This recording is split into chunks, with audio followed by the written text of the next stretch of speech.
And we are live. Here we are tuning in from the beautiful downtown Monterey, California on your Wealthy Wednesday.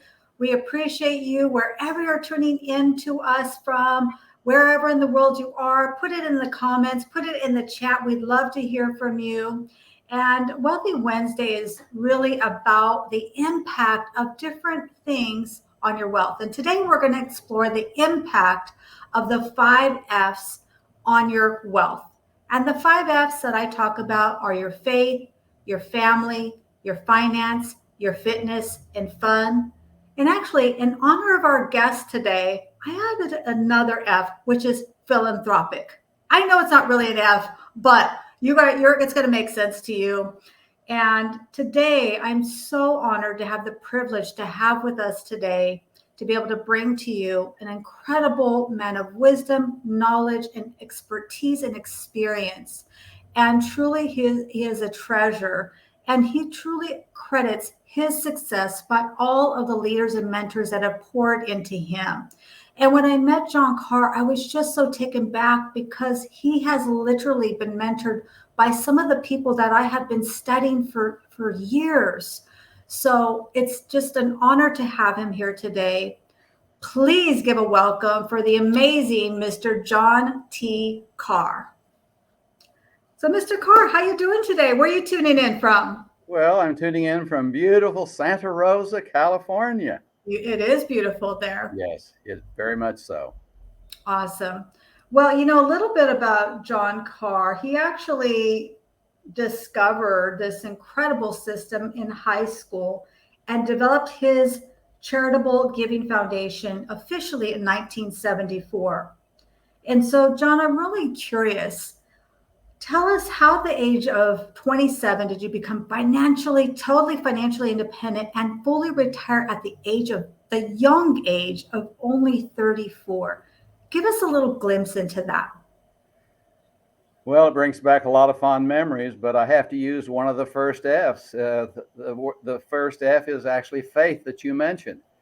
I had a very strong faith, but I had a very strong motivation from my loving and caring mother and father. I had 2 younger sisters, and then I married my wife, and those people were my real motivation. Mm-hmm. So my faith, God was my most important mentor. And like you said, I had a lot of famous mentors.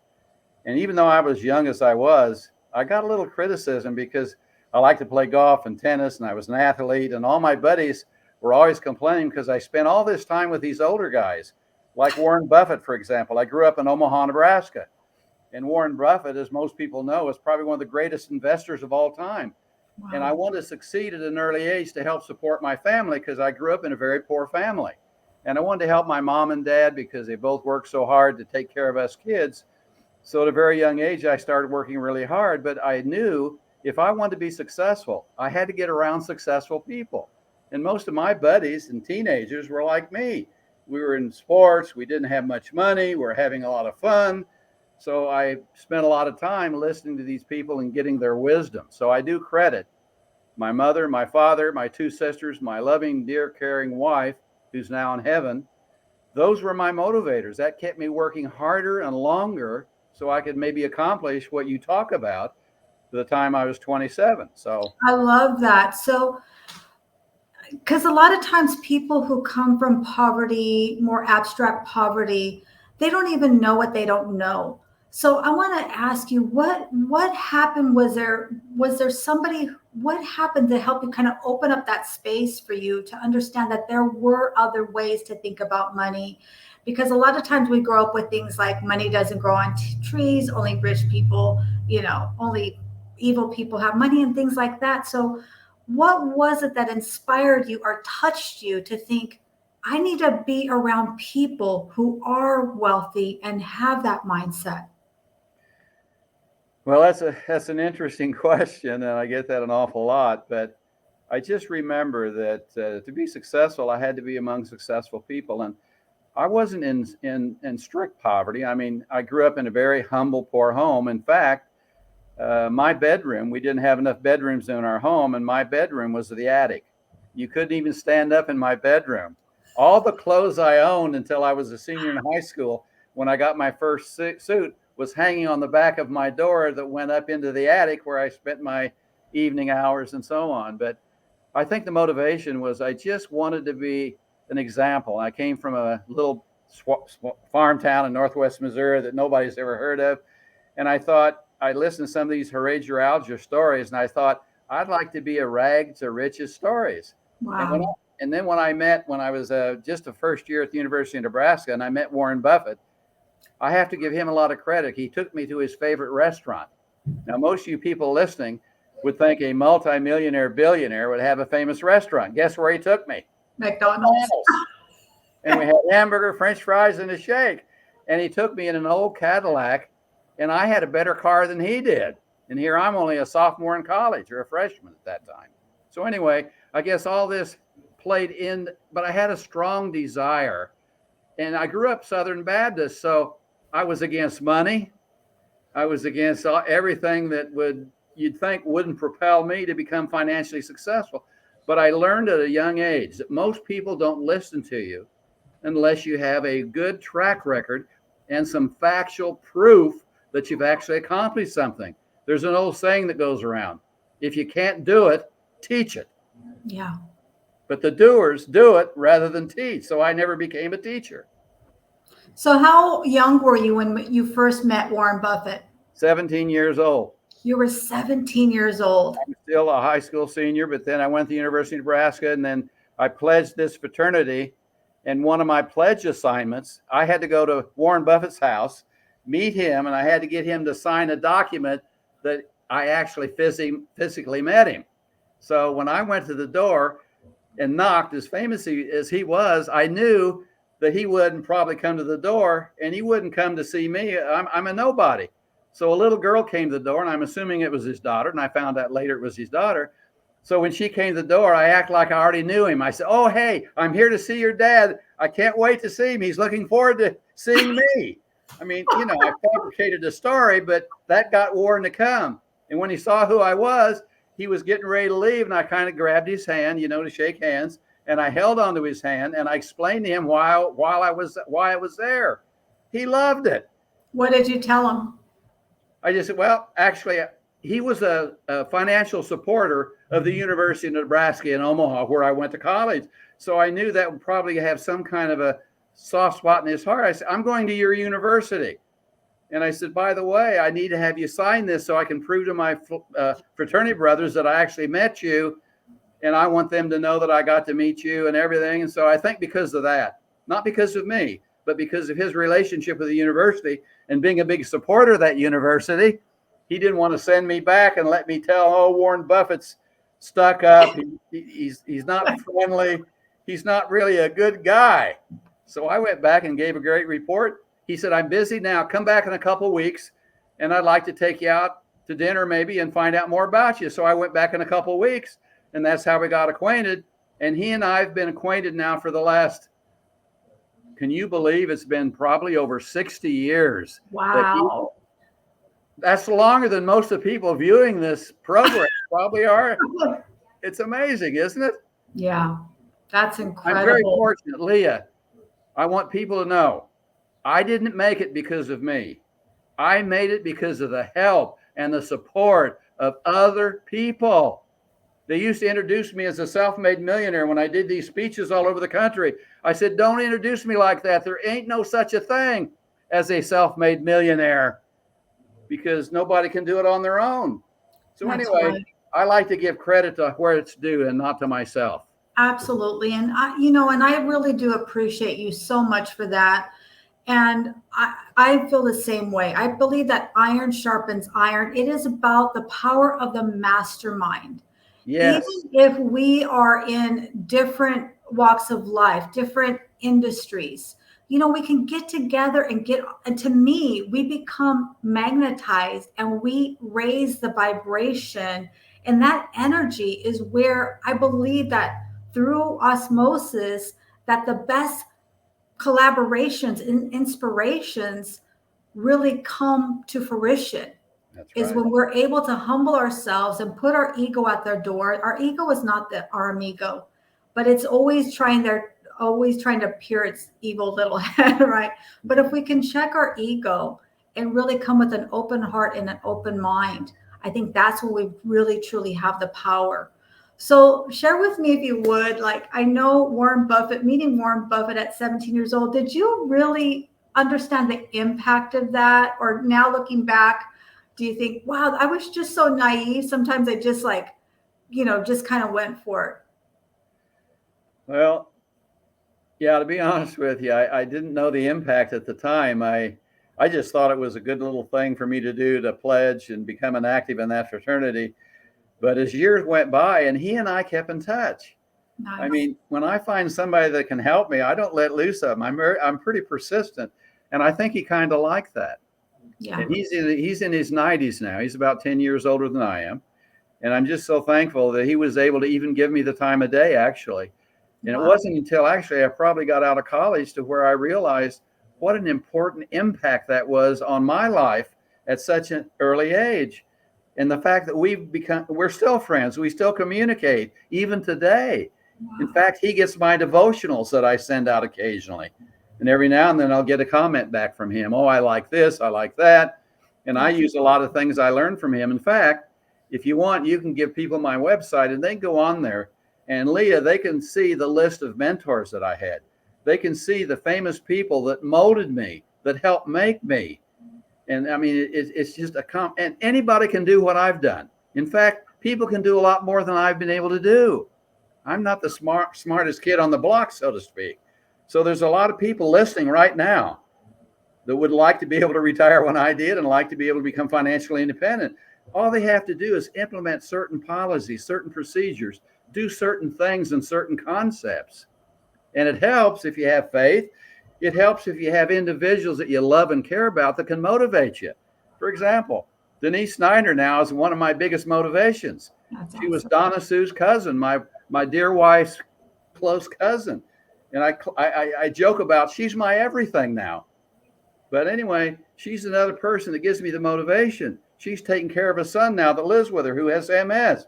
She's given her life of helping others and doing good things for people. She's even a certified chaplain, even on top of everything else. I have so much, Leah, so much and so many people to give credit to. I can't do it all on this short program. It's okay. Give us a little snippet of a few of the people that you've been mentored by. Maybe like the top 5 or so. Oh boy, that's very hard. I hope I don't offend somebody. I know. Fortunately, most of my mentors are already in heaven. So Right. Billy Graham, I would have to put also probably at the top of the list. I'm what they call a certified advisor, certified trainer. I was at the Rose Bowl Crusade. I got to meet Billy Graham personally. His lovely dear wife is also in heaven. Franklin Graham, I really supported the Samaritan's Purse, and I still do. And I got to meet them, and they were very impressed, I think, with what I was able to do, because I never took money. I raised a lot of money for charities. And the thing I think that impressed them was that I tried to implement what I read in the Bible. And for those of you that are listening that aren't believers and Christians, I'm not trying to force my faith on anyone, but keep in mind, I have an advantage, Leah, over anyone that's listening to your show. You want to know what that advantage is? I'd love to know it. I was a non-believer at one time. I was an atheist at one time. I was an agnostic then, but I got so upset with people trying to convert me and bring me into the Christianity. I started researching the Bible so I could be influential enough to maybe debate them and so forth. And the more I investigated and the more I looked at everything, the more I got convinced. And I happened to work for one of the other major mentors, Dr. Bill Bright. He was the founder and president of Campus Crusade for Christ International. I actually worked for him. And I think the reason he and I had such a great relationship, he used to be headquartered in Arrow Springs before they moved to Orlando, Florida. And he and I used to walk around the grounds and pray together. He said, John, I just got to tell you something. And I know you don't have a big ego, so it probably won't bother you that much. I have a lot of paid fundraisers. I pay some of them a salary. I pay some of them a salary plus a percent of what they raise. You're the only fundraiser I have for my entire ministry all over the world that doesn't take a penny for what you raise for me. Wow. And you generate more money for my ministry than all the other professional fundraisers that I have. And he said, I just had to tell you that. So Bill Bright was very instrumental. In fact, he wrote a book I'd like for people to consider getting. It's called A Man Without Equal.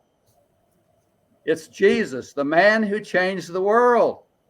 And this is a fantastic book written by Dr. Bill Bright. It's very short, very brief, but it's good even for non-believers and non-Christians, because we all should be living by what everybody knows. The golden rule. Everybody knows that. But how many people implement it, Leah?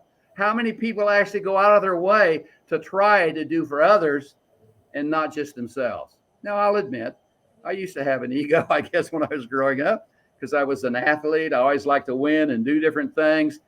But I always was trying to do whatever I could do if it could benefit other people that were around me. And I've always tried to do. So what was the shift for you?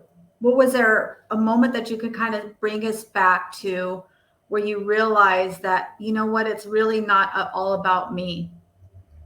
I'll probably get a little emotional. I hope that'll be okay, but absolutely. I never will forget. I grew up in a bad part of Omaha, Nebraska, and my dad had to take my two sisters to school. They couldn't walk from where we lived to the school because there were gangs and so forth. And I got beat up a couple times, but my dad didn't seem to mind that because he thought that was making me stronger. And back then they didn't have so many guns and all that stuff. They had knives. But anyway, when I was about 20 years old, I worked really hard. I saved a lot of money. Mm-hmm. And I always wanted to move my parents and my two little sisters out of that poor little home they lived in that bad part of Omaha, Nebraska. So I worked real hard, and I bought my folks a house in western Omaha that was real nice and in a good part of town. And my dad was sort of hard on me and strict. I'm glad he was. I didn't realize it back then because it kind of hurt me. I was always trying to impress my dad through athletics and academics. I was a pretty good student. And so I went home one time and I handed the keys to this house to my mom and my dad. And my dad's the old school guy, tough. He never shed a tear, and he didn't want to cry, obviously, in front of me. I handed him the keys and he says, what are these? I said, this is the keys to your new home. He said, are you joking? I said, no, these are for you, Dad, and Mom, and my sisters. And my mother told me later that he stood there for a few minutes. He didn't hug me, which I was hoping he would have. He turned around and walked away. And my mom told me later that was the first time she ever saw my dad cry. And they moved into that house. And I think that was kind of the turning point in my life when I finally realized how important it was for me to do something for somebody else and not just for me. And I'll never forget that. It's still, as you can tell, it's still very vivid in my mind. Wow. Thank you for sharing that story, John. Man, that is so powerful. So yeah. I grew up on the east side of San Jose, kind of on the wrong side of the tracks. Yeah. And, surrounded by poverty, gangs, and all of that. And I was a kid who, when people would try to drop me off, I'd say, just drop me off here. I'll walk the rest of the way, right? Oh, no, it's okay. No, this is fine. Or sometimes there was other streets up ahead and stuff. So I can totally relate to that. I mean, to be able to do that, both of my parents are passed away now, but you had an opportunity to really do something that was so profound. And I can't even imagine how young were you at that time? I think I was 19.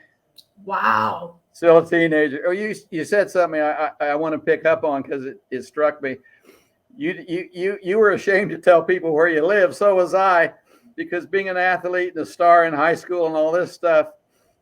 And they said, well, where do you live? I said, I live real close to Creighton University. And Creighton University in Omaha was a famous university, but it wasn't in the greatest part of Omaha.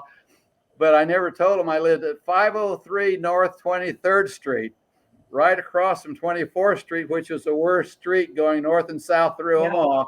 So I was a block away from that, and I didn't want people to know where I live. So I understand how you felt too, Leah. That is so funny because I grew up at 75 Foss Avenue in San Jose. I can't remember all the addresses I ever lived in, but I remember that address. We never forget. It is just solidified in my memory. A lot of pivotal things happened there.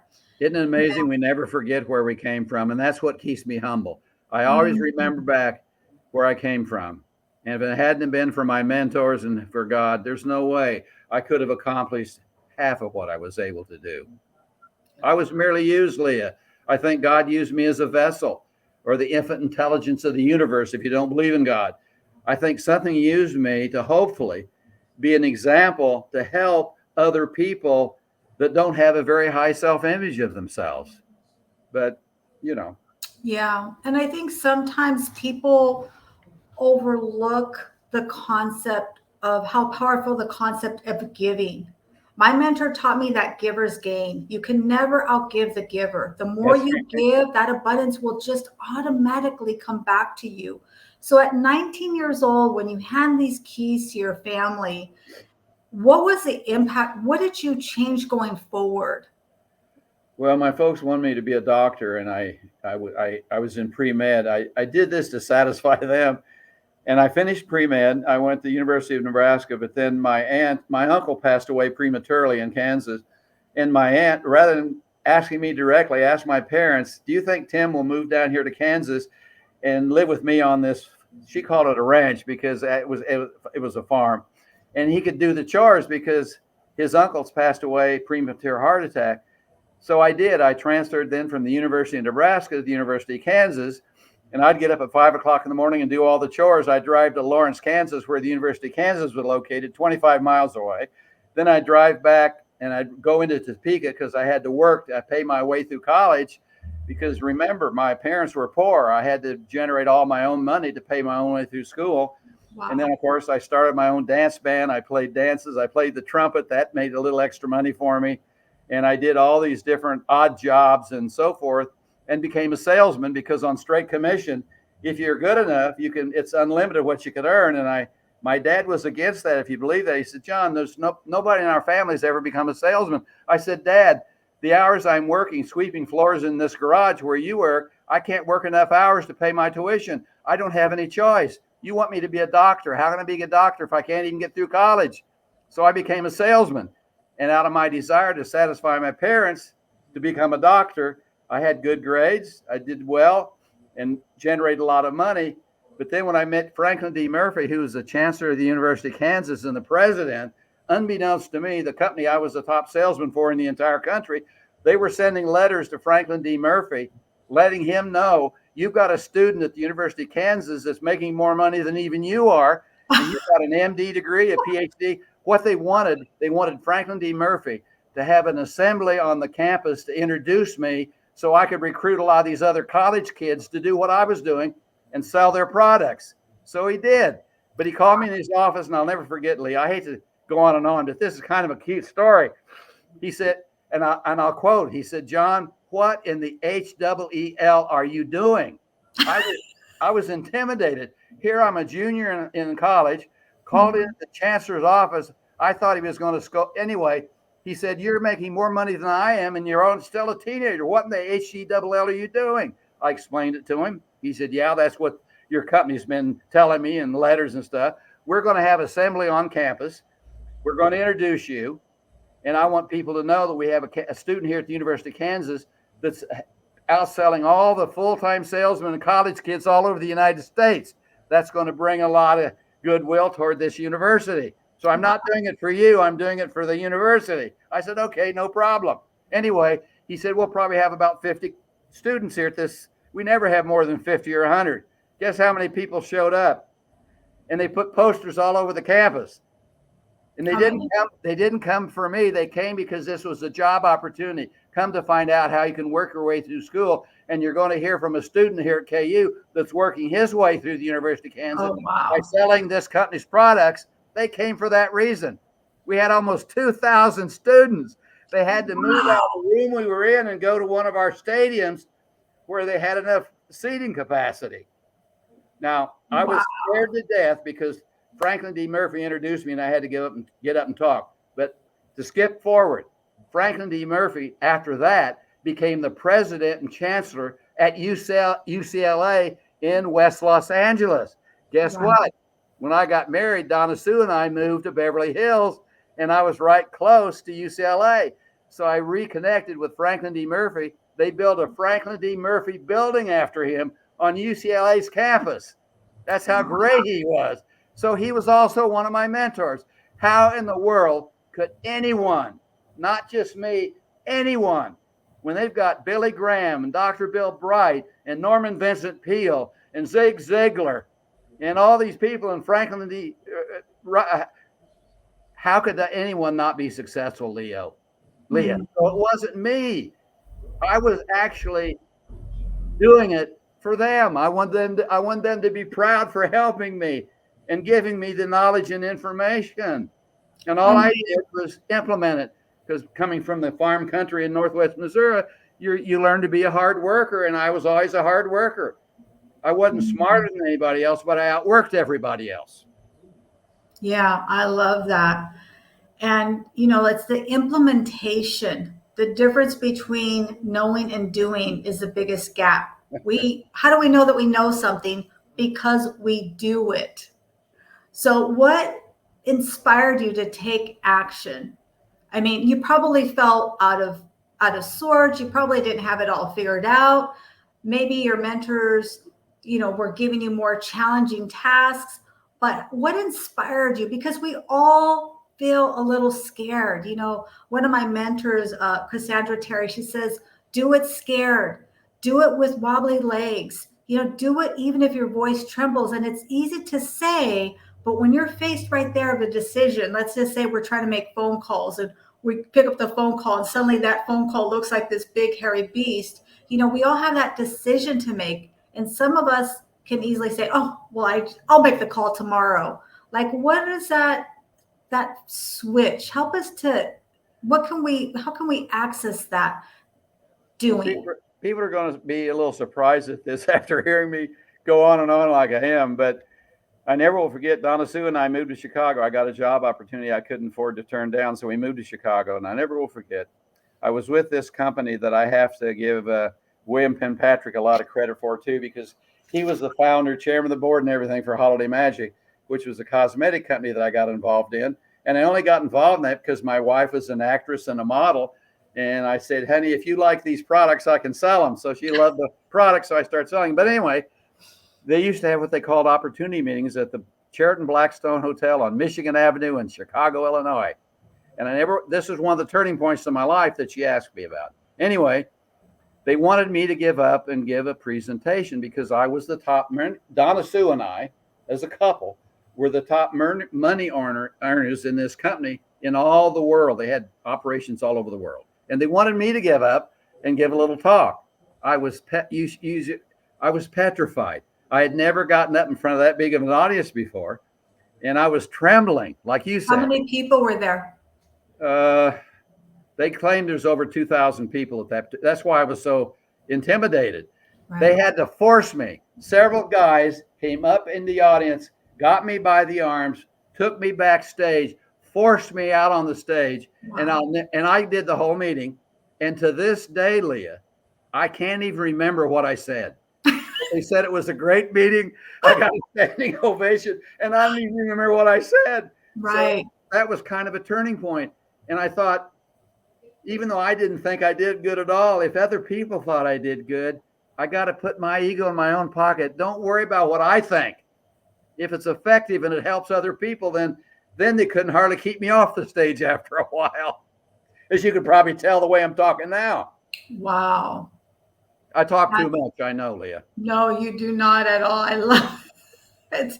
You've got so much to say, and I just absolutely love that. That's why you're here. We're here to have a good conversation. Is anybody going to ask me any questions? Well, that's what I'm seeing. If we've got anybody here joining us live, I don't see any questions in the chat. I like interruptions.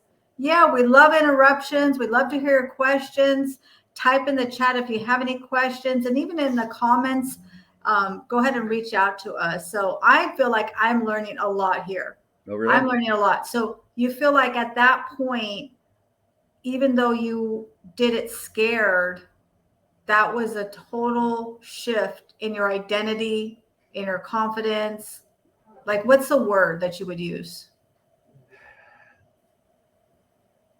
Implementation. Yeah. collaboration, not competition. I always wanted to collaborate rather than compete. And one of the other turning points in Chicago, Earl Nightingale was another one of my mentors. A lot of people don't know who he was, but he was a famous radio broadcaster. Mm-hmm. And I never will forget. I listened. He had a record called "The Strangest Secret Record," and on the record, he quoted Albert Schweitzer, and he quoted him. And Albert Schweitzer had a famous saying that I'll never forget. He said, "Whatever you think about, you will become." Yeah. So as a freshman at the University of Nebraska, when I listened to that record, I started thinking about what I wanted to become. And I kept thinking about it. What you think about, you will become. And I kept thinking about becoming successful so I could help my parents, I could help my sisters. When I got married, I could help my wife, my family, and all the people around me. Guess what? When we moved to Chicago, I'm on my elevator. We moved on the beautiful building on Lakeshore Drive. We lived on the 25th floor in this skyscraper apartment building. Great view. But anyway, I was on the elevator one day, and somebody gets on the elevator. I'm getting off because he got on the first floor, and the cars are parked down in the garage, and I parked up on. Anyway, and I looked over, and Earl Nightingale's picture was on this album. I looked over, and I said, "Could I ask you a question? Are you Earl Nightingale?" He said, "Yes." I said, "Oh my God, you're one of my idols." I said, "What are you doing here?" He said, "Well, you live in a more expensive building than I do. I park my car here because I can't afford to live in your building, and I walk over here to pick up my car." Wow. "How do you know me?" I said, "Your Strangest Secret Record. Oh, I just listened. It changed my life, Earl." He gave me a business card. He says, "Come to see me." He had an office on Michigan Avenue. So I couldn't wait to go see him. And he and I became really personal friends. And he agreed to be another mentor of mine. Wow. And I mean, just one, you see, you said something a while ago. You can't give too much. The more I seem to give, Leah, the more I seem to get coming back in my life. The more good I tried to do, the more I tried to help others, the more I got help. So that kind of motivated me to keep doing it and not stop and not give up. But like you said earlier, I was afraid a lot of times. In fact, Zig Ziglar was another one of my mentors. And while I'm thinking about it, he and I were great friends. And in Chicago, we worked for the same company. He was a trainer and I was a trainer. And we would go to each other's seminars, and we're training all these people to motivate them and everything else. And he came to one of my seminars, and later on he came to me and said, "John, I'm going to leave this company. I'm going to start Zig Ziglar, my motivational company. He had a real ego. I don't mind it. I liked him. He had a great ego. I'm going to become famous. I'm going to write books. And I want you to come with me because you're the top trainer in the whole United States. You're even more successful with this company than I am." I said, "Zig, I'd love to work with you, but I don't want to leave Chicago right now. I'm doing so well. But I'll support you and promote you." But anyway, he said, "I'm going to tell you right now. I heard you make a statement in one of your seminars that I'm going to borrow. I'm not going to give you credit for it. I'm going to write it in my books. It's going to become famous." And I said, "Well, Zig, what is that?" And you'll probably remember it yourself. And a lot of people listening to this are going to remember this famous saying. He said, "You made a statement I'll never forget." And here it is. He said, "You said, if you help enough other people get out of life what they want, you will automatically get out of life what you want." And he said, "I'm going to use that. It's going to become famous, and you ain't going to get credit for it." Guess what? I went to one of his seminars. I think this was I like to go to New York when I lived in Chicago. I think this was in New York. He invited me to one of his seminars, and he had about 500 or 600 people there, and he set me right in the middle. And I didn't think I was going to be even. Anyway, in the middle of his presentation, he said, "I got somebody special that came all the way from Chicago to be in my seminar, and I want you to meet a good, dear friend of mine." And he claims I'm his mentor. And little does he know, he's also my mentor. "John, would you stand up?"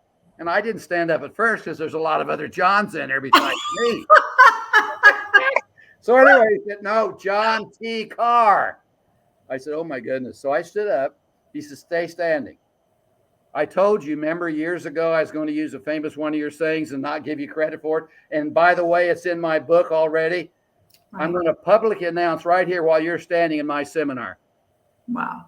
He quoted the statement. He said, "This is where that statement came from."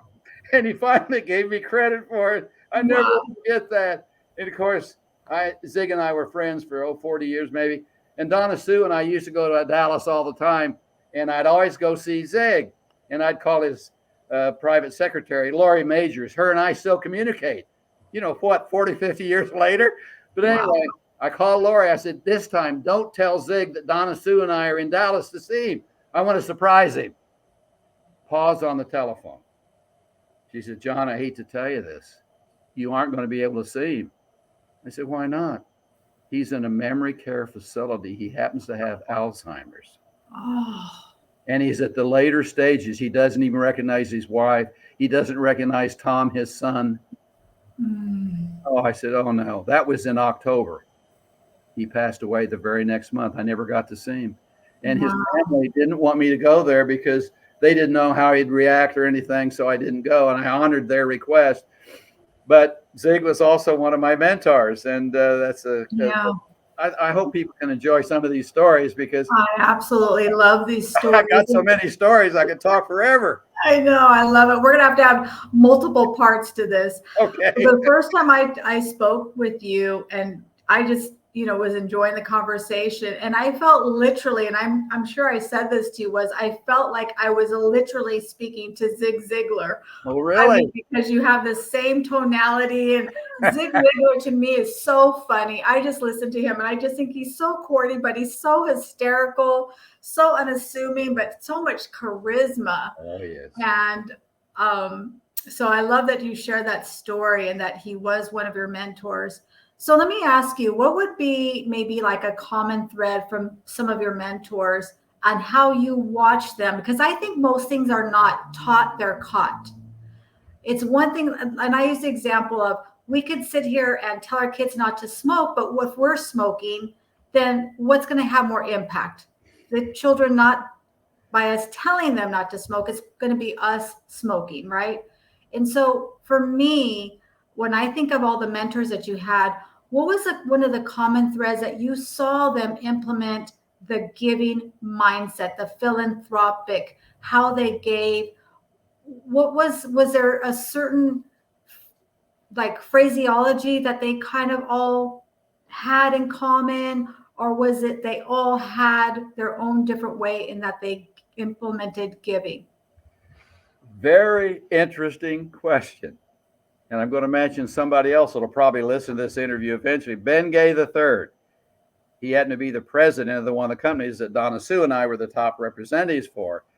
And I'll never forget some of the conversations he and I had and so on. But one of the common threads that I got from almost all of my mentors was this. And it's something that probably nobody would even imagine or think about.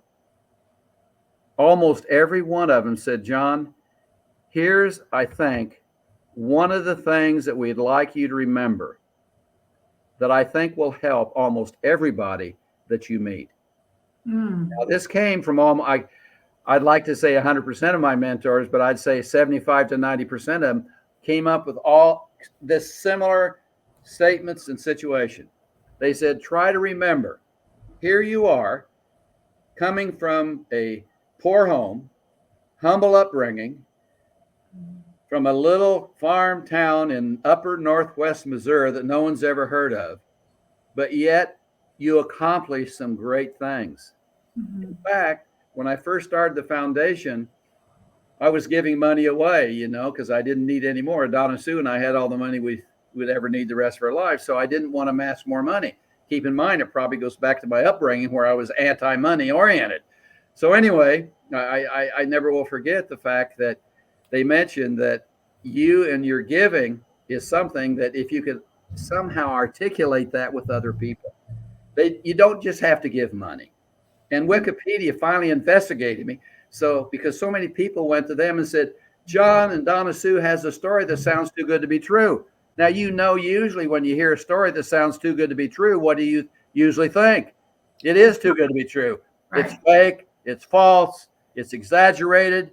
But when Wikipedia investigated and found out it was true, and I downplayed everything I did, because when people found out who Donna Sue and I were, and they found out what we've done, I want them to find out that we actually had done more than what I and Donna Sue claimed that we had done. That's fire. I always use this philosophy, Leah: promise a little and give a lot. Oh, I love that. And I've kept that kind of throughout my life. Now, I'll admit I got carried away a time or two, and I get carried away, especially when I won all these gold medals in the Senior Olympics. I kind of sort of get carried away a little bit. But I think that's kind of human nature. Remember, I'm human. I'm not superhuman. Yeah. But anyway, that thread that came from those people, just remember where you came from, John. It's a Horatio Alger, a rags to riches story. And it's so true. But Wikipedia, when they put me up, they had the Marriott Corporation and the Make-A-Wish Foundation as the primary people on their website for giving. And they claimed that I was the first one that invented what they called charitable giving. I brought the consumer, the businesses, and the charities together without any cost, no marketing plan, no gimmicks, no tricks. I just referred many consumers to all these different businesses, and I asked them to pay my foundation no more than they normally pay to advertise anyway, so it didn't cost them a dime. And here they're getting all these people, and they knew when these businesses paid me that referral fee, I was going to donate it all and not take any money for Donna Sue and me at all. So I was able to give 100% of it away. Now, Wikipedia put up on their website that I had helped generate, Donna Sue and I, over $1 billion. I never used that. I didn't use it. Who would believe a little farm kid from Northwest Missouri would be able to help generate over $1 billion for anybody? So I left it in the millions. Guess what? When people found out it was $1 billion, as of July 2009, they actually gave the date that my law firm had kept track of. And when I reached that $1 billion, and notice I keep saying help giveaway. I don't want people to think I took it out of my pocket. I helped generate over $1 billion by July 2009. Guess what else is significant in July of 2009? And the reason I don't forget this is my law firm came to me and said, John, we were going to say this till the end of the year, but we know you just got some bad news because your dear Donna Sue was just diagnosed with Alzheimer's in July of 2009. We just wanted you to know that you and her have helped generate over $1 billion to various charities and businesses and individuals. And we just wanted you to know that. So that's why July of 2009, you know how many years ago that is? That's what, 15 years ago? Now it's multiple billions that I've been able to generate from a concept that wasn't even mine. The concept has always been there, but nobody ever used it. Nobody ever implemented it. So action. That's another thing that these mentors said to me. Keep reminding everybody, because Napoleon Hill wrote a famous book, Think and Grow Rich. Yeah. And in that book, he actually wrote another book that most people don't know. It's called Think and Grow Rich Through Persuasion. And the reason I got to know Napoleon Hill personally is Ben Gay III, who was president of the Holiday Magic at the time. And when he was writing this book about Holiday Magic, he wanted to meet the top distributors of this company. So Donna Sue and I went and I got to meet him. And can you imagine actually breaking bread and getting to meet Napoleon Hill? And before he included Donna Sue and me in his book, he wanted to meet us personally to make sure we were really real. So I actually got acquainted with and became a friend. And they did a movie on Napoleon Hill's life. And guess what? They want to know if I'd be in it. I said, why do you want me in this movie? I'm nobody. They said, we did some research.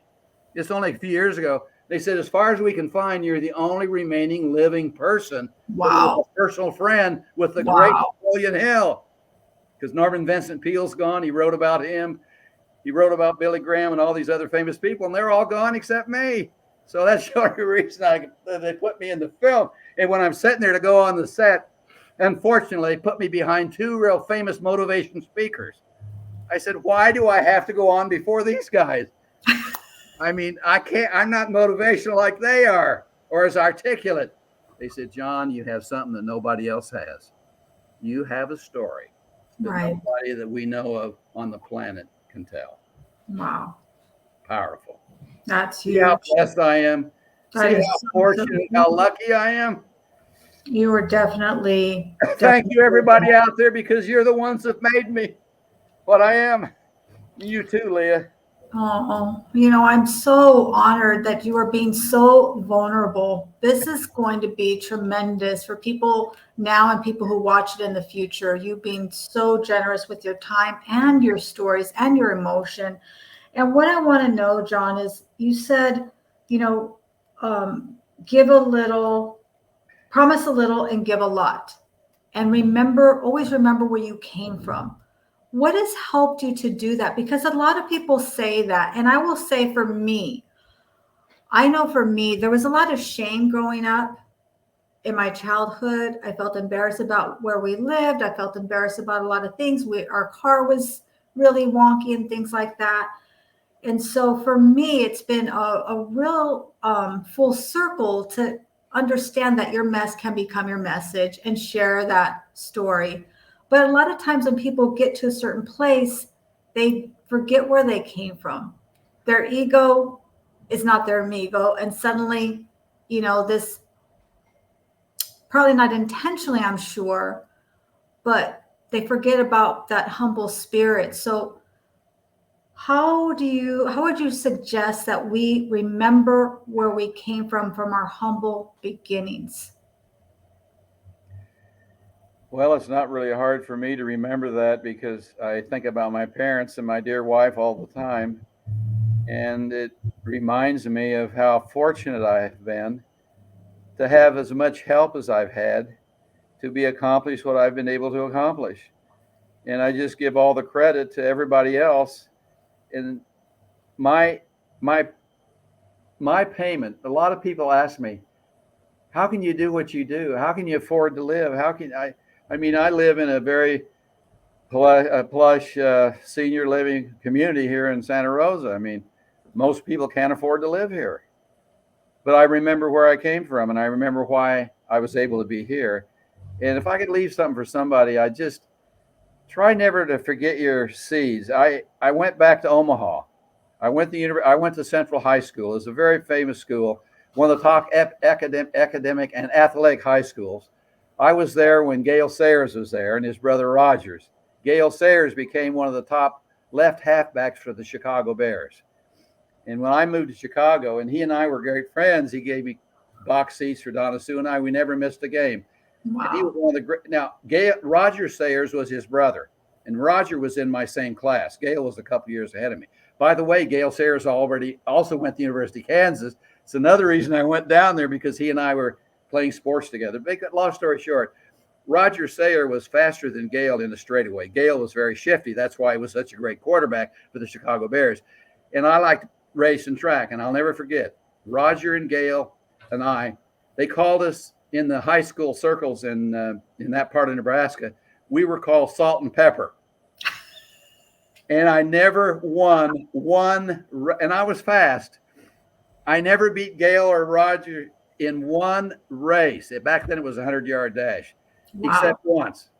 I beat Gale had already graduated, so we were seniors, and I beat Roger in one race finally. And after the race, I said, Roger, did you let down? What happened? He said, don't you dare tell anybody. I just got over the flu. So you just happened to race me at the right. That busted my bubble. So I never forgot my humility. Every Yeah. time I thought I was great, or every time I thought I was doing something extra special, I thought, John, there's always somebody better than you. Please do not lose your desire to help rather than your desire to accomplish, rather than your desire to become famous. So I tried never to Wow. forget that. And it That stays is with you. that is so so profound, and it's really in my mind the opposite of what we see today.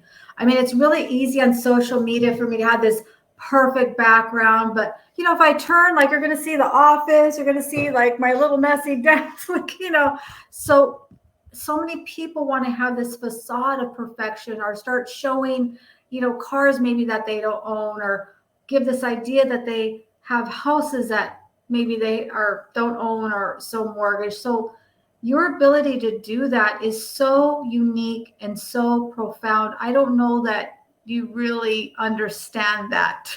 I mean, it's so unusual for people to say that. Notice I'm moving all my stuff around.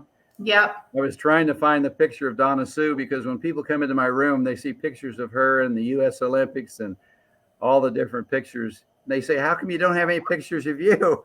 I said, who wants to see me? I mean, they can see me in life. I'm here alive, but I want them to see all the people I've had around me in my whole entire lifetime. You might be able to see those trophies over there. That's beautiful. And those are trophies. One of them was Donna Sue. My wife was Miss Arkansas in the Miss Universe pageant. Oh, and wow. One of those is her trophy. Wow. I love that. Anyway, well, she was the one also that helped me. I mean, she opened so many doors for me, Leah. I have to really. Yeah. I was 22. She was 21 when we got married, and she was already a big star in Hollywood. And why she ever picked me, I'll never know. Because guess who else was after her? No idea. Everybody will remember Elvis Presley. Oh. But a lot of people remember David and Ricky Nelson. They were on the Ozzie and Harriet show with their family. Mm-hmm. And Ozzie and Harriet fell in love with my Donna Sue before we were married. And her and David were real close because they were in a movie together also, besides being on this TV show. And he was dating her. And I never will forget, I bumped into him once going to see Donna Sue. And he was I like David, and he had a big ego. But I never forget this. He said, are you going in to see my girlfriend? I said, well, I don't know. I'm going in to see Donna Sue. He said, John, you're wasting your time. Do you know who I am? I said, I think. Aren't you Ozzie and Harriet's son? Yeah. He said, she's going to be part of our real family someday. You're wasting your time. Are you that hick she talked to me about from Kansas? I said, yeah, I guess so. Why? He said, you're wasting your time. You know what I wanted to do coming from the big old Midwest? You know why I didn't? I don't know. Anyway, all I can remember I said to him is this: David, all I can say to you is I hope the best man wins. Wow. Little did I know I would be able to win her. But I did like Elvis, and he was really after her because, she was not available for a lot of guys. She grew up a Southern Baptist, very religious, very strict, no dancing, no smoking, no drinking. So she wasn't into that Hollywood scene like a lot of the actresses and starlets were. So anyway, that's a story. I love that. No, I absolutely love that. So I am an absolute romantic. Are you? I truly am.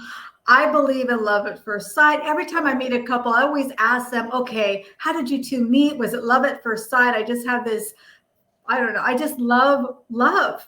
Okay. I just love love. And I just believe that the right woman brings out the strength in the man, and the right man brings out the most beautiful part of a woman. I know that sounds so corny, but that's truly what I believe.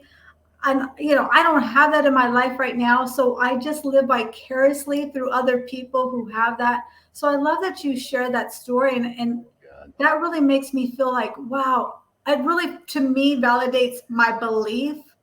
You want me to get emotional again? Oh my gosh. Anyway, Elvis sent his bodyguards to me one time. He used to throw a party, and Donna Sue and I lived in Hollywood at this time. He always threw these parties at his mansion up in the Hollywood Hills, and he never let men come to his parties. So his bodyguards came to me and they said, Elvis would like you to bring Donna Sue up to his mansion one Saturday night. He's been trying to get her up here. She never comes. And he said he's going to make an exception. You can come with her. He never lets men come. But to get her, he's willing to have you come. Well, keep in mind, I said I wasn't the smartest kid on the block, but I'm not dumb either. So every Saturday night, I drive Donna around all town. We go to a movie. We go to dinner. I never took her to Elvis's mansion. I knew I couldn't compete with Elvis Presley. Who could? He's rich. He's famous. He's even better looking than me. So there's no way I'm going to take and by the way, with me, it was love at first sight when I first saw Donna Sue. It wasn't for her, though. In fact, she moved out of the Hollywood Studio Club, where all the actresses and stardust lived in those days, and moved into an apartment to get away from her because I was pressuring her too much, since it was love at first sight for me. But to make a long story short, I talked her into. You really want me to tell you this story? Yes, I do. I said, honey, I met her like the last of October, the 1st of November. Her birthday's October 23rd. So she had just turned 21. Okay. Yeah. And I had just turned 22. So anyway, I said, I want to come back and meet your parents. She didn't say much. She didn't think I would. Oh, yeah, okay. Because she was from Arkansas. She grew up on this farm outside of Berryville, which is a little town in Arkansas, out in the middle of nowhere. So I drive out there, I knock on the door, and I hear over talk with her parents. And she said, oh, here's this crazy kid from California. I never thought he's going to come. He said he wanted to come and meet my parents.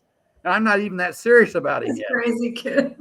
Anyway, I heard her mother say, now, honey, if this poor kid came all the way from California to see you and meet us, you go to the door and you let him in. Aww. This is Arkansas hospitality. Anyway, she came to the door, begrudging. She's, I can't believe you're here. You really did this. So she let me in. They had me stay for supper, fixed me a great meal. I go back to my motel because I thought I had a date with her for New Year's Eve. So I went back to my motel, and before New Year's Eve and when I was going to take her out for that date, I go up to the town square. Back in those days, these little towns had squares. I'm walking around kind of looking at different things. This guy walks up to me and says, you're kind of a stranger here. I don't think I've seen you here before. I said, no, I am. He said, what are you here for? I'm here to see my girlfriend, Donna Sue. He said, oh, that happens to be my girlfriend too. In fact, her and I go to the University of Arkansas together. You're here to see her? I knew she had a bunch of boyfriends in California. Now I get to meet one of them. He said, by the way, did you ever go to college? I said, yeah, I go to the University of Kansas. He said, really? Did you ever pledge a fraternity? I said, yeah. Why? He says, what fraternity did you pledge? I said, Pi Kappa Alpha. I'm a Pike. He said, will you believe this? So am I, from the University of Arkansas. He said, where are you staying? I said, I'm staying in a motel outside of town. He said, no, you're not. He said, you're going to come and stay with me and my family.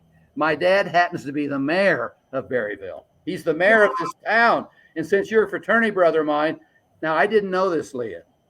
That shows you how naive I am at that young an age. He wanted me to be in his home so he could keep track of me because I'm competing with Donna Sue with him. I didn't realize that. Anyway, we go to this New Year's Eve party, and Donna Sue said, John, I'm sorry, but I made a date. I didn't think you were really going to come, so I got a date with somebody else. I can't break it. And my fraternity brothers kept me from fighting because I went into where the party was. Make a long story short, I take her to Tulsa where her sister lives. She flies back. I drive the car back to California. And in January, I talk her into going to Vegas to get away from it all. So we go to Vegas. And keep in mind, we're good Southern Baptist kids, but we're still human, right? Boy and girl. And we had the same room, but we never had sex until we got married. But anyway, we go to Justice of the Peace because Elvis Presley had all kinds of wedding chapels and a lot of wedding chapels all over Vegas. And we go there, and women normally carry their identifications, driver license, because Donna didn't have a car. So when we went out, she'd take a purse, but she never had any driver's license or identification. And the registrar, when I showed her my ID, said, well, Donna's got to prove that she's of age too. And I thought, oh no, let's go, Donna. We'll come back sometime. Oh no, Donna said, nope, we're here. We're going to stay. She just happened to have her driver's license with her. So she registered. And then the registration said, well, we have another problem. The judge is out for lunch. He won't be back for probably 45 minutes or so. And you need 2 witnesses. But a couple employees in the back had overheard us talking because the registrar was asking about our story, how we met, like you said, tell the story. And 2 of these employees came out and says, we'll be glad to become your witnesses. So we had 2 witnesses. And I said, honey, let's go. We'll come back tomorrow, the next day, because the judge is still out to lunch. No, we're going to wait till he gets here. So we got married. We go back to, guess what hotel we were at? The Hilton. Guess who happened to be the lead show at the Hilton at that time? Elvis Presley. So anyway, Donna Sue and I had good friends from Chicago, and they got us front row seats at his show. We're sitting there. Elvis comes out. And back in those days, girls in the audience would scream, throw their bras and panties at him. He had a bunch of scarves, and he'd go out in the audience and put a scarf around the girl and bring her up to him and kiss her. He didn't know me, but he knew Donna Sue from her pictures and stuff. He came down to Donna Sue, put the scarf around her, pulled her toward him, and I stopped him right in the middle of the show. I didn't want him kissing my new wife. And he didn't know me from Adam at that time. Right. And he was very angry, but right in the middle of his show, he's not going to create a brawl, right? So he took his scarf back, went back, finished his act. Now there's 500 or 600 people in this show, so we're right on the front row. We had to wait till everybody's exiting before we could even get up to get out. He sent some of his aides from the backstage to ask Donna Sue and I to go backstage that Elvis wanted to meet us. He actually wanted to meet Donna Sue. Wow. And so we get back there. He said, "Did you guys get married?" And she said, "Yes." He didn't say a word. He didn't hug her like I thought he probably would. He looked over at me. He said, "You know what? I'm going to do something I've never done before." Now, keep in mind, he's famous already at this point. He said, "I've never done this before, and I'm going to do it." He came over to me. He kissed me on the cheek. He shook my hands, and he says, "It takes one hell of a man to get who I was hoping I could at least meet from a famous person like me. I got to hand it to you. I give you credit." And he kissed me on the cheek, and he hugged me, and he just looked at Donna, never touched her. And he said, "You have a good man, Donna Sue. I'm just sorry I didn't have a chance." Isn't that amazing? That's from so beautiful. That totally speaks to my heart. I truly believe in all that, and I just love. I didn't wash my face for a week, Leah. Aw, that is so gorgeous. And I cried when he love it. passed away at 42. I actually cried. Yeah, he was so young. He loved his mother. He sang gospel songs. Before he got in the wrong crowds, he was a great guy. Yeah. He died at 42. David Nelson died with Alzheimer's. Ricky Nelson, who was dating Donna, he died at 42. So maybe the Lord had me become her husband because I'm the only one that would have been left to take care of her. There you go. That's right. I love that. And with that, that really ends our time today. But we are definitely going to have to, this is going to be a sequel for sure. I'm sorry I talk so much, Leah, but when I get started. This is what we're here for. This is that conversation. And I appreciate so much of your open heart that you gave to us and to the people that will watch us in the future. So many great takeaways, so many great golden nuggets. But my biggest takeaway is, and I don't know how, but you have remained such a truly humble man. And your heart is so beautiful. Thank you. And thank you for sharing that with us today. I just feel so honored. I want you to know that. Thank you, Leah. And we've never met in person, but I feel so connected with you. The first time that we had a conversation, I just thought, wow, he's such a gem and a treasure and a gift. Thank you. I'm the fortunate one. I thank you. I thank you for meeting me. I thank you very much. I'm the one that I think is the most blessed. Thank you for having me on your show. I hope I've helped some people. Absolutely. So with that being said, we thank you. We love you. We appreciate your time. And we will see you all on the next Wealthy Wednesday, where next week we're going to have the amazing Cassandra Terry, The Voice Within Wins, and her new book that she has coming out, Soar. And we're prepared to soar in 2024. And remember, we will see you all at the top because it's way too crowded at the bottom. Very good. All right, we're going to end now. Don't log off, though.